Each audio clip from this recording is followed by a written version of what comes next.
What else we got? We got World Series action last night.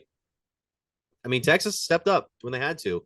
You get blown out in game two after one of the best World Series games I've seen in recent memory in game one. You come back, hold off the Diamondbacks, win 3-1. Corey Seager looking strong. Adolis Garcia, we'll see what happens with him. He left the game with that apparent injury, but I mean, Texas is looking good right now. I don't really have much else on that besides I saw that one report that said like game one of the World Series. I don't know if you saw this. Game one of the World Series was on record the lowest rated game, like World Series game, since they've I have been keeping track of that.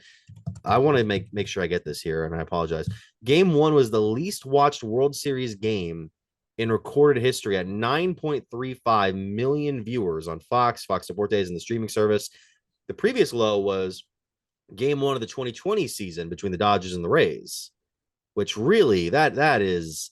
I knew that Texas and Arizona were kind of out there markets for the average baseball fan, but I would have thought that they could have put together more numbers than that. Yeah, I mean, when you look back at the past few years and who's been in the World Series, this is the first one since 2016 that does not have the Astros or Dodgers in it, which is a very big market for either team.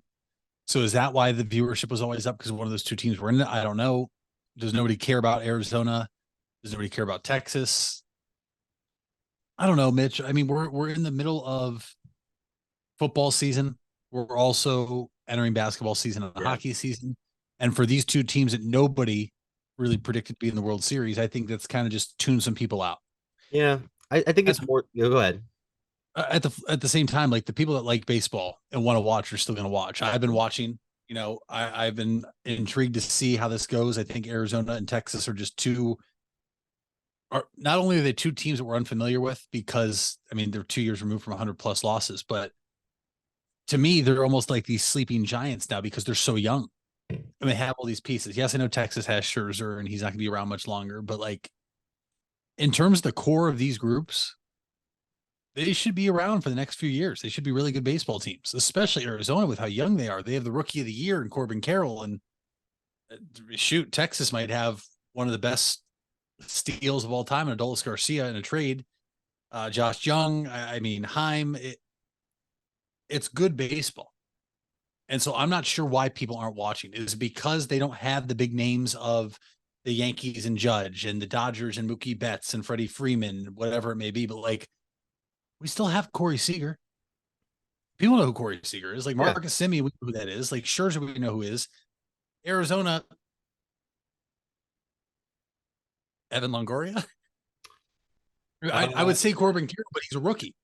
yeah. I So said it. people aren't really into it. I mean, I'm not even I gonna lie to said you. it. I had no I idea. said it being the play. I said it when the Diamondbacks kept started winning the playoffs. I couldn't rub two players' names together in my hands. I mean, it just really wasn't that kind of a team. And granted, you pick up some guys in here. Gabby Moreno's done some good things in the postseason. You mentioned Longoria. Carroll's been able to do some good. It's just, yeah, it's not. It's not, I think it's more so because that game was so good that it gets people's attention. That wow, really, this was the first game, and it didn't really make that much in ratings. Granted, it was the highest rated program of that night in that time slot by a country mile. But yeah, that was interesting to see, and we'll see if the attendance goes up here in time